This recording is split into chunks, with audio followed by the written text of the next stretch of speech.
नमस्कार सभी को मेरे चैनल में आप सभी का हार्दिक स्वागत है। आज मैं उपस्थित हूँ प्रसिद्ध साहित्यकार श्री लाल शुक्ल का लिखा उपन्यास राग दरबारी का 26वां भाग लेकर। सबको सुनाकर कहा अपना अपना कारोबार है। अदालत जरूरी कागजों पर दस्तखत कर चुकी है। अब बड़े ही भोले ढंग से बोली, आपस में बातचीत करना ठीक नहीं। हाँ वकील साहब, जिरह जारी रखिए। वकील ने कहा, श्रीमान इस गवाह से जिरह करना मुश्किल है। हर सवाल का जवाब देने से अटकता है। इसे नोट कर लिया जाए। अदालत ने बैजनाथ की तरफ गहराई से देखा। बैजनाथ पब्लिक प्रोसिक्यूटर की तरफ देखने लगा। पब्लिक प्रोसिक्यूटर अदालत की तरफ देख रहा था। अदालत ने वकील से कहा, आगे चलिए। वकील ने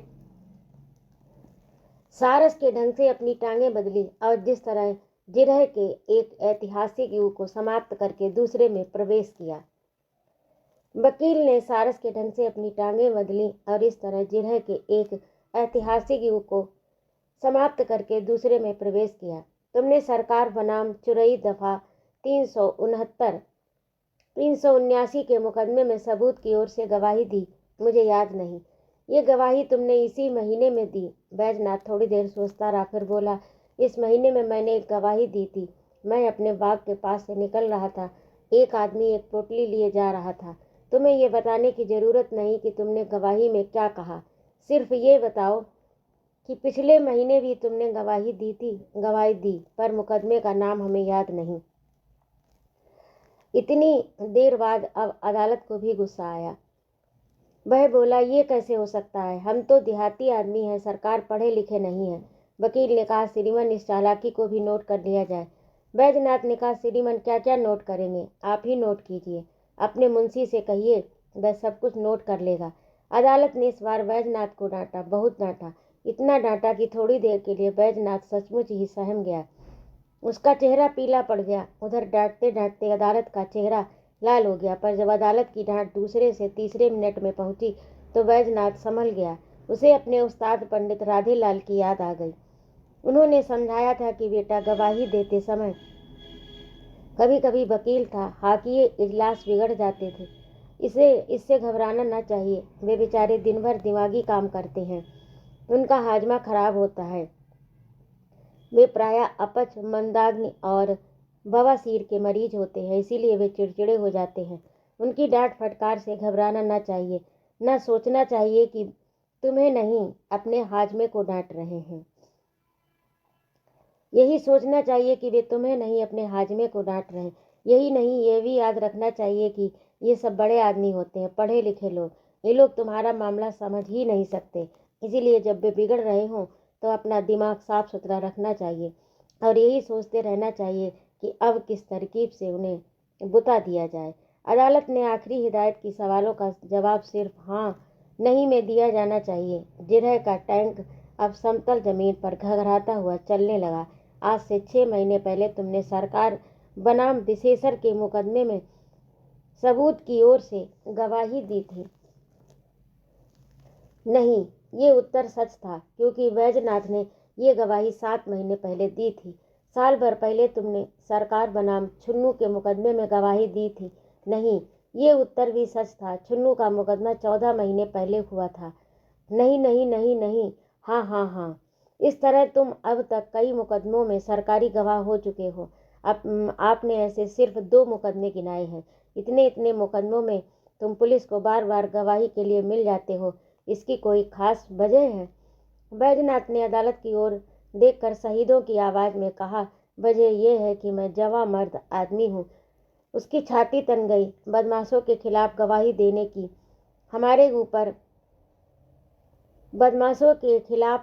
देने की हमारे उधर किसी की भी हिम्मत नहीं पड़ती। मैं बेधड़क आदमी हूँ, गुंडागर्दी के सख्त खिलाफ हूँ। इसीलिए जो देखता है खुलेपन कहने से मैं हिचकता नहीं हूँ। वकील ने उसे रोकने की कोशिश की। अदालत ने हाथ मिलाकर उसे गवाह के कटघरे में निकल जाने के लिए कहा। पर बैजनाथ का व्याख्यान बंद नहीं हुआ। वह कहता रहा, मैंने कसम खाई कि अपने क्षेत्र से मैं गुंडों को भगाकर दम लूंगा। मैं अपनी बात पर अटल हूँ। इसमें यदि मेरे प्राण निकल जाए तो मुझे कोई चिंता नहीं। तुम्हारा नाम छोटे पहलवान। पब्लिक प्रोसिक्यूटर ने उनकी बात में संशोधन किया। पेशकार ने कहा, लिखिए छोटे लाल। छोटे पहलवान ने उसे इस तरह देखा मानो उन्हें सचमुच ही छोटा बना दिया गया हो। नाराजगी में उन्होंने लार घूंटी। दूसरा सवाल हुआ, बाप का नाम? कुशेहर। पब्लिक प्रोसिक्यूटर ने फिर संशोधन किया, कुशेहर प्रसाद। इस बार छोटे पहलवान ने उसे इस तरह देखा जैसे उनके बाप को किसी ने गाली दी हो। जात बामन, मुकाम हम गंजहे हैं।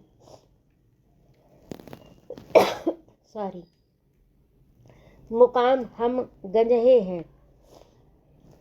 ठीक है, पर तुम्हारे गांव का क्या नाम है? गंज। कौन गंज? छोटे पहलवान ने अकड़ कर कहा, कोई 200 गंज थोड़े ही हैं। फिर रुककर कहा, सिपालगंज। कहो भगवान की कसम, जो कहेंगे सच सच कहेंगे। कह दिया। नहीं, मुंह से कहो, भगवान की कसम सच सच कहेंगे। मुंह से ही कह दिया। अर्दली अदालत का मुंह देखने लगा। वास्तव में डेडलॉक पैदा हो गया था। अदालत ने छोटे पहलवान को गौर से देखा। चढ़े हुए कल्ले बैल की सी गर्दन, बकौल गया दीन, बिना सूंड का हाथी। उधर अदालत का व्यक्तित्व बुद्धिजीवी था। उसने आदमी को हुक्म दिया, गवाह से कहो बाहर जाकर मुंह साफ कराए। बाहर जाकर पहले मुंह साफ कराओ। छोटे पहलवान ने अंगोछे से मुंह का फर्जी पसीना पोंछ डाला। फिर इत्मीनान से कटघरे का सहारा लेकर इस तरह झांकने लगे जैसे कोई जहाज के रेलिंग के सहारे खड़ा हुआ समुद्र में जल जंतुओं को देखता हो। अदालत ने हुक्म दिया, गवाह का मुंह साफ कराओ। पब्लिक प्रोसिक्यूटर ने छोटे पहलवान से कहा, बाहर जाकर पान थूक आओ। छोटे पहलवान सचमुच ही इस समय बड़े आत्मविश्वास के साथ पान चबा रहे थे। उन्हें लगा कि उनसे कहा जा रहा है कि अपना आत्मविश्वास थूक आओ। उन्होंने यह बात अनसुनी कर दी। धीरे धीरे पान हलक के नीचे उतार लिया और एक बार अंगोछे से फिर पोंछ डाला। अदालत ने अर्दली को हुक्म दिया, गवाह को हलफ दिलाओ। अर्दली ने इस समझौते को विकृत निगाह से देखते हुए छोटे पहलवान से कहा, कहो भगवान की कसम, जो कहेंगे सच सच कहेंगे। भगवान की कसम। छोटे पहलवान ने इधर उधर देखते हुए इस बार अनायास कह दिया। पब्लिक प्रोसिक्यूटर ने पहले छोटे पहलवान से जोगनाथ के घर में तलाशी संबंधी सवाल पूछे। वे यहाँ तक जवाब देते गए कि दरोगा जी जोगनाथ के साथ ही उनके घर में घुसे थे। फिर घर की तलाशी ली गई। हाँ, क्या निकला? कुछ नहीं। पब्लिक प्रोसिक्यूटर की निगाह मत्थे पर चढ़ गई। उसने जोर से पूछा, मैं पूछ रहा हूँ, तलाशी में क्या निकला? निकलेगा क्या? घंटा? जोगनाथ और उसके वकील दोनों साथ साथ मुस्कराए। पीछे से सनीचर ने कहा, शाबाश, अड़े रहो बेटा। ये कौन बोल रहा है? क्या बदतमीजी है? अदालत ने गंभीरतापूर्वक जिज्ञासा की, पर सनीचर तब तक अदालत के बाहर पहुंच चुका था।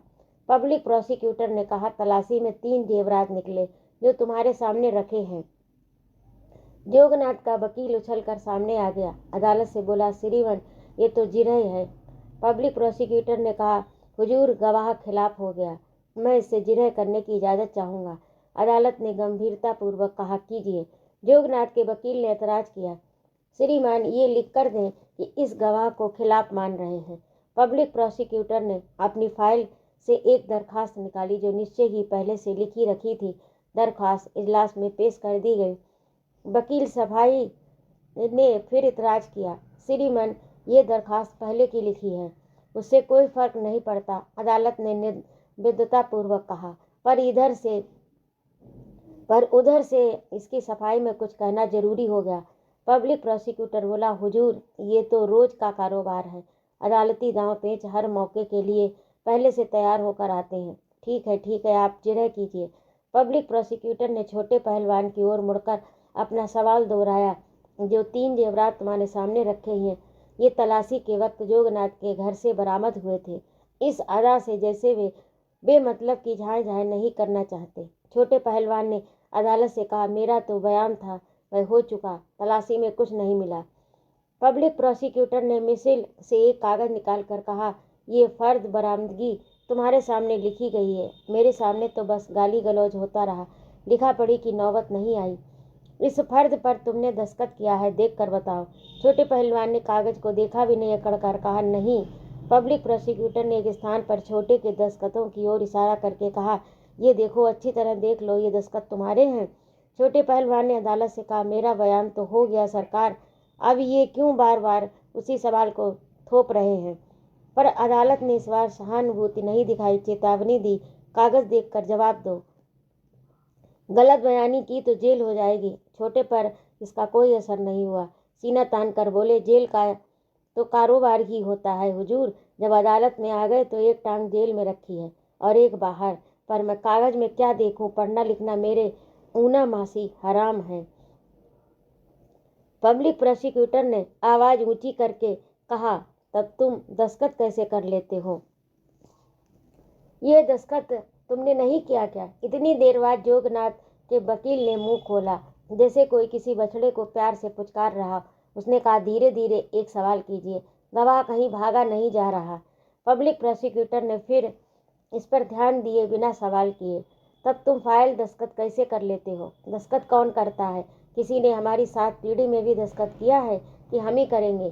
देख लो जाकर, 500 कागज रखे हैं, हर एक में मैंने अंगूठे का निशान लगाया है बराबर। छोटे पहलवान ने अभिमान पूर्वक अदालत में चारों तरफ निगाह फेंकी। पब्लिक प्रोसिक्यूटर ने फिर पूछा, मैं कहता हूँ कि इस कागज पर तुमने दस्तखत किया है। बोले को तुम तीतर जैसे बोले जाओ, कौन मना करता है? अदालत ने टोका, तमीज से बात करो। छोटे पहलवान जोश में आ गए, बोले, अपनी अपनी तमीज है सरकार, इसकी धौंस है। अगर गलत बात कहूँ, अगर सरकार इसकी धौंस में आकर गलत बात मैं क्यों कहूँ? पब्लिक प्रोसिक्यूटर ने अपने कागज समेट लिए, कहा, तुम मुझे कुछ नहीं पूछना है। छोटे पहलवान लुंगी समेटते हुए खिसकने लगे। तभी जोगनाथ के वकील ने कहा, मैं कुछ सवाल पूछूंगा श्रीमान। अदालत को कोई इतराज नहीं था। वकील ने पूछा, गया दीन की लड़की बेला को तुम जानते हो? कौन नहीं जानता? इधर उधर की बात न करो, अपने बारे में बताओ, तुम खुद जानते हो कि नहीं? जानता क्यों नहीं हूँ?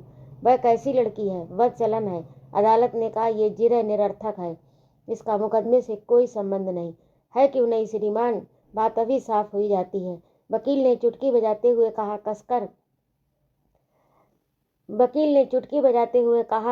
कसकर उसने छोटे पहलवान से पूछा, तुम कैसे कहते हो कि वह बदचलन है? आंख से देखा है। क्या देखा है? वह जोगनाथ के साथ बदचलनी कर रही थी। गयादीन ने इसीलिए जोगनाथ को इस मुकदमे में फंसाया है।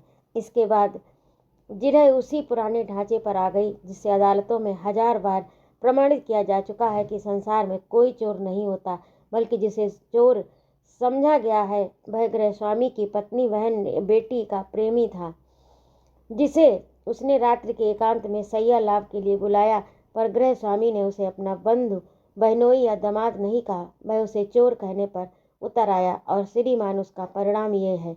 वे दरोगा जी अब सिपालगंज में नहीं थे।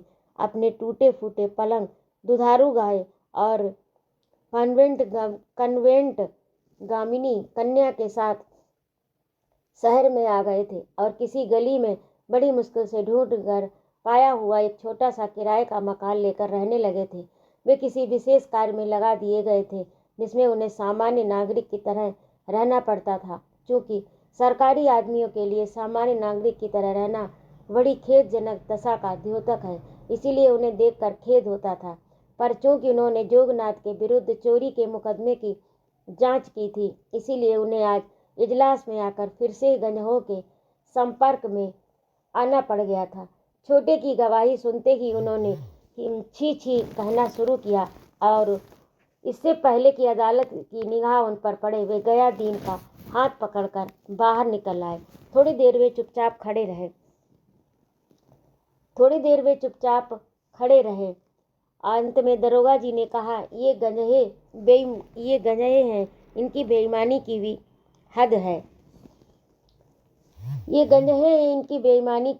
हद है। ऐसी कन्या के लिए इस तरह से बातें करते हुए इनकी जबान भी नहीं टूट गिरती। गयादीन फर्ज की ओर देख रहे थे। एक आल पिन 2 ईंटों के बीच पड़ी हुई थी। लगता है कि वे सोच रहे थे इसे उठाया जाए या नहीं। दरोगा जी धिक्कार भरी आवाज में बोले, कोई किसी के लिए कुछ भी कह सकता है, भले आदमी को कोई भी पूछने वाला नहीं। तब गयादीन ने कहा अपनी चिर परिचित थकी हुई ठंडी आवाज में, ये तो होना ही था दरोगा जी, जिस दिन आपने जोगनाथ को पकड़ा था, मैं समझ गया था कि मेरे घर में अब किसी की भी इज्जत बच नहीं सकती। मुझे बड़ा अफसोस है। अफसोस की कोई बात नहीं, आपका क्या कसूर? जिसे चोर बनाकर जेल भिजवाना चाहोगे वह अपनी ओर से कोई कसर थोड़े ही उठा रखेगा। मेरी तो देह जलने लगी। मेरे लिए देह न जलाओ दरोगा जी, ये तो अपने देश का चलन है। जब कचहरी का मुंह देखा है तो सभी कुछ झेलना पड़ेगा। जिसे यहाँ आना पड़े समझ लो उसका कर्म ही फूट गया। तुम देह जलाकर क्या करोगे दरोगा जी? जोगनाथ का वकील तीर की तरह बाहर आकर किसी दूसरे इजलास की ओर भागा।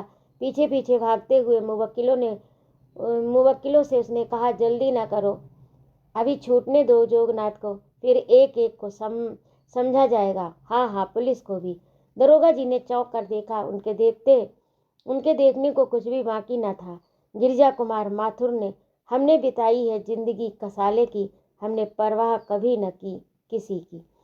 यानी कविता प्रिंसिपल साहब के व्यक्तित्व से प्रेरणा लेकर लिखी गई होगी, क्योंकि हर बात पर जिद करना, वैद्य जी को छोड़कर और सब किसी के आगे अपनी टेक पर अड़े रहना, कोई परवाह नहीं, मौका आने पर समझ लेंगे का बराबर इस्तेमाल करना उनके जीवन दर्शन का एक अनिवार्य अंग बन गया था। अपनी बात पर अड़े रहने का नियम प्रिंसिपल साहब ने अपने पिता से सीखा था। उनके पिता एक ऑनरेडी मजिस्ट्रेट के पेशकार थे, इसके बावजूद ईमानदार थे। उन्हें प्रायः शहर में ही रहना पड़ता था, पर वे अपने देहातीपन को वहाँ बड़ी निष्ठा से निभाते थे। उनके जीवन के कुछ सिद्धांत थे जिन पर वे सैकड़ों बाधाओं की चिंता न करके अपनी पत्थर जैसी ठोस अक्ल के सहारे पत्थर को ही की तरह अड़े थे। मलमूत्र त्याग के लिए कभी टट्टी पेशाब खाने में न जाना, क्योंकि वह अपनी प्राचीन ऋषि संस्कृति के प्रतिकूल है। बम्बे का पानी न पीना, क्योंकि उसमें चमड़े का वासर हो सकता है। रेलगाड़ी पर यात्रा करते समय कुछ न खाना, क्योंकि वहाँ शूद्रों का स्पर्श होता है। खड़ी बोली और अंग्रेजी को त्याज्य बनाकर हमेशा अवधी बोलना, क्योंकि उन्हें इसके सिवाय दूसरी कोई बोली नहीं आती। चमरौधा जूता, लंबी मूछ, दुपल्ली टोपी पहनना, क्योंकि उनके बाप भी यही पहनते थे। उनके यही मुख्य सिद्धांत थे, यही उनके जीवन का पंचशील था।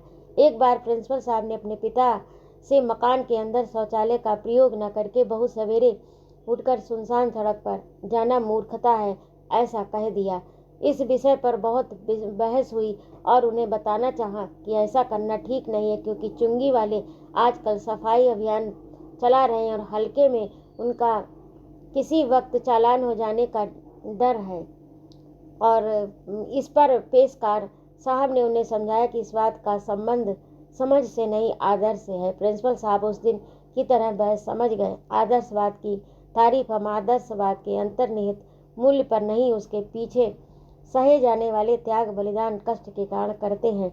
उदाहरण के लिए, नमक कानून भंग करना अपने आप में देश की दरिद्रता दूर करने का कोई बड़ा उपाय न था, पर उसके पीछे जिस निष्ठा और विद्रोह की भावना थी, वही उस घटना को नाटक न बनाकर इतिहास बना देती थी। प्रिंसिपल ने निष्कर्ष निकाला था कि आदर्श का महत्व प्रतीक के रूप में है, तथ्य के रूप में नहीं, और उसी को उलटकर उन्होंने यह भी निष्कर्ष निकाल लिया कि अपने पंचशील पर टिके रहकर उनके प्रतीक रूप से भले ही आदर्श व्यक्ति हों, पर तथ्य की दृष्टि से निहायत चौंचलेबाज इंसान है। जो भी हो, ऊपर से प्रिंसिपल साहब अपने बाप के लड़के होने का वाकया बड़े अहंकार के साथ सुनाया करते थे। प्रिंसिपल साहब जिद्दी तबीयत के आदमी थे। जब वे कोई काम तर्कहीन ढंग से करके दिखाते तो वे एक बार छाती ठोकर जरूर कहते, क्या समझते हैं आप, मैं उन पेशकार साहब का लड़का हूँ। अपनी बात को जिद के साथ पकड़ना प्रिंसिपल साहब जानते थे। ये खूबी उन्होंने अपने पिता से पाई थी, पर उन्हें ये नहीं पता था कि अवधि का प्रयोग भी वे अपने पिता की ही परंपरा से करते हैं। जब कभी वे गुस्से में होते या जोश में, अवधि उनके मुंह से ताबड़तोड़ और अनायास निकलने लगती, जैसे बहुत से हिंदुस्तानियों के मुंह से अंग्रेजी निकलती है। इस समय प्रिंसिपल साहब वैद्य जी के सामने कॉलेज की समस्याओं पर विचार कर रहे थे, अर्थात खन्ना मास्टर को गालियां दे रहे थे। उसके एक दिन पहले 160 के मुकदमे में जब वे इजलास पर पहुंचे तो उन्हें मुकदमे का एक नया मोड़ दिखाई दिया, क्योंकि खन्ना मास्टर के वकील ने अपनी बहस में कुछ इस तरह की बातें कही थी, श्रीमान, यह मुकदमा हैव्स और हैव नॉट्स का है। इस तरह एक तरफ कॉलेज के मैनेजर हैं जो वैद्य महाराज कहलाते हैं और वास्तव में वैद्य कम हैं, महाराज ज़्यादा हैं। उनके पीछे उनके सैकड़ों गुरंगे और गुंडे हैं। उन्हीं में से इस कॉलेज के प्रिंसिपल और 8-10 मास्टर भी हैं जो या तो उनके रिश्तेदार हैं या रिश्तेदारों के रिश्तेदार हैं। इन सब की माली हालत अच्छी है और अगर अच्छी ना हो तो कॉलेज के फंड से वह पूरी कर दी जाती है। श्रीमान दूसरी ओर खन्ना उनके जैसे 8-10 मास्टर हैं जो गरीब हैं, जिन्हें इन लोगों का कुचक्र बराबर दमित करता रहता है। आपसी संघर्ष का मुख्यतः यही कारण है। अदालत ने अंग्रेजी में कहा था, यानी झगड़ा रोटियों और मछलियों को लेकर है। वकील ने अपनी बात को काटते हुए, दुरुस्त करते, घटाते बढ़ाते, फिर उसी बात को उखाड़ते पछाड़ते, कतराते हुए कहा था, नहीं श्रीमान, मेरा ये मतलब नहीं। मैं तो सिर्फ ये कह रहा हूँ कि झगड़ा सिद्धांत का है। आपने ये भी तो नहीं कहा था। कहने वाला था श्रीमान। वकील ने अपनी बात चालू रखी। खन्ना और उनके विचार वाले लोग ये बर्दाश्त नहीं कर पा रहे थे कि जनता के रुपयों का इस प्रकार दुरुपयोग हो। श्रीमान ये नवयुवक हैं। श्रीमान ये नवयुवक हैं।